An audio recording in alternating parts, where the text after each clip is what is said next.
You ever had one of those days where you had a whole bunch of stuff that you needed to get done, and you look back at your day at the end of the day and you realize, nothing changed on my task list. It's still all there. What did I do with my day?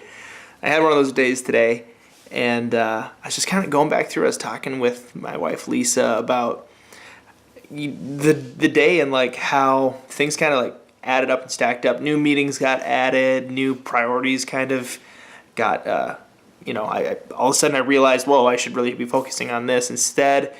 And then there were some things that like didn't have any immediate effect, like a single task getting finished. Obviously, it's like this thing is done now. I made this widget and now it's done.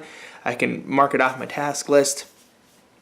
But there were things that came up today where I realized I need to do some of the groundwork that's going to actually propel me into my future a lot better than just a little task. And the tasks, they're going to get done. Those things are going to get taken care of.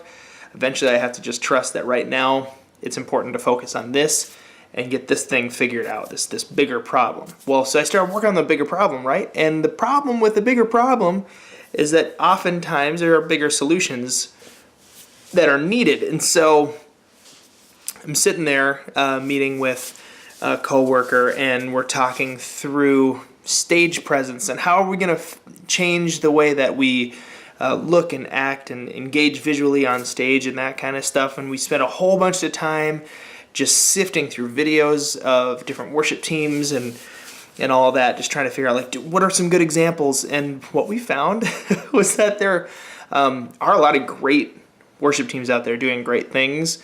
But it's really, really hard to find just like a good solid shot of what they're actually doing on stage, because nowadays it's all about different camera angles and they're switching camera angles and the lights are going crazy and it's hard to even tell what the people are doing. But we're trying to improve that part of what we do with worship. So anyway, we get started on this bigger problem, right? Well, it's a bigger problem, so it has bigger solutions. It's not just like write one little part of a song that maybe takes a half hour and then you're done, right? It's there's a ton of people involved. We have to figure out how to communicate what we're trying to actually go for. What's the vision of what we're trying to go for? And after working on this problem for a while, it's not really a problem. It's just we'll just call it a problem, but it's not like a bad thing. We're just trying to improve, right? So anyway, after working on this thing that we're trying to improve for a little while, we realized the best thing that we can do is to go back to the drawing board and figure out what are we actually going for. And it's not going to look exactly like all of these places that we're looking at for inspiration, right? It's not going to look just like Hillsong's worship team. It's not going to look like Bethel's worship team. It's not going to look like Elevation. It's not going to look like Aerosmith, and it's not going to look like Imagine Dragons. It's going to be some kind of mixture of all these different things, because that's who we are as a church. Well, like the solution that we came up with today was we need to get a group of the people that we really like the way that they have led worship visually from our stage in the past. Get them all together, work on it for a little bit, like critique each other, critique ourselves, kind of figure out a look that we're going to go for, and then video that. So that way we have something. Well, you can imagine walking away from what was supposed to be just a half hour of us finding a little bit of video footage, be like, cool, that's what we want. We just send that to everybody, say like, this is what we're trying to go for.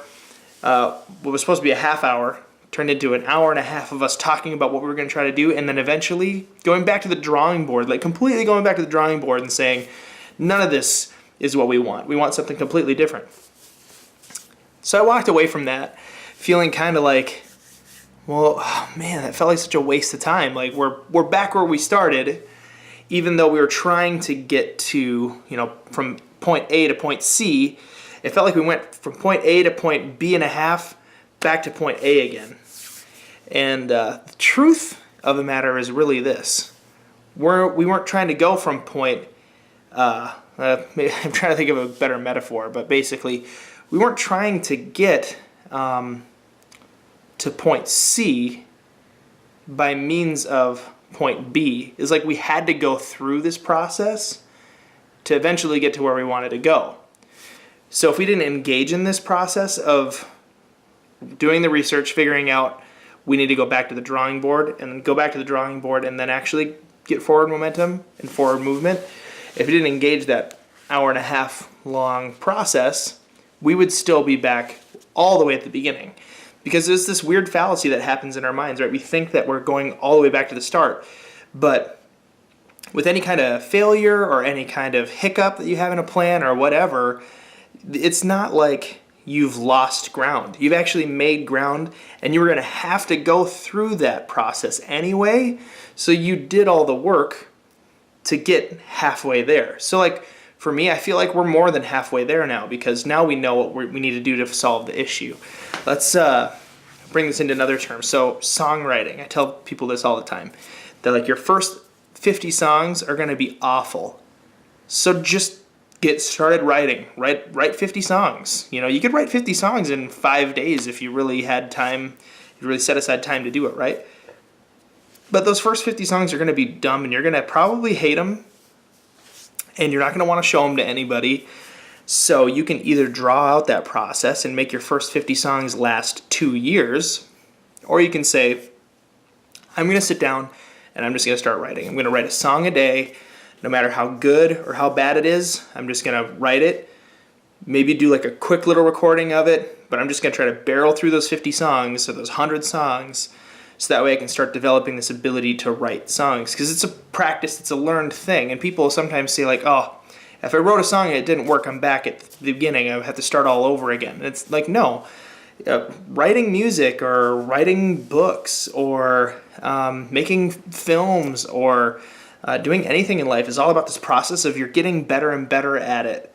And so if one fails, it's another stepping stone toward actually seeing that success happen.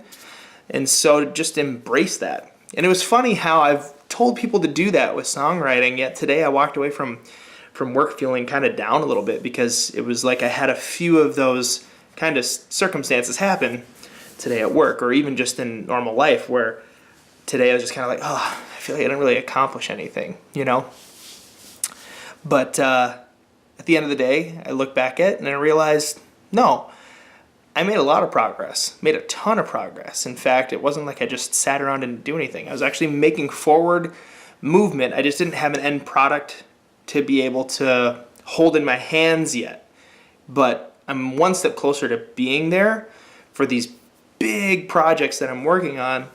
And just to remember that sometimes the best way to move forward is to realize that, nope, I need to reestablish what the vision of this actually is to be able to move forward. And it feels like you're starting all the way over at the beginning, but it really isn't. You're actually making forward progress. So anyway, that's my kind of thought for the day. Thanks for hanging out with me. If you haven't yet, click that subscribe button somewhere around here so you can kind of keep up to date with what we do on this channel, what I do on this channel. And otherwise, thanks for hanging out. Peace.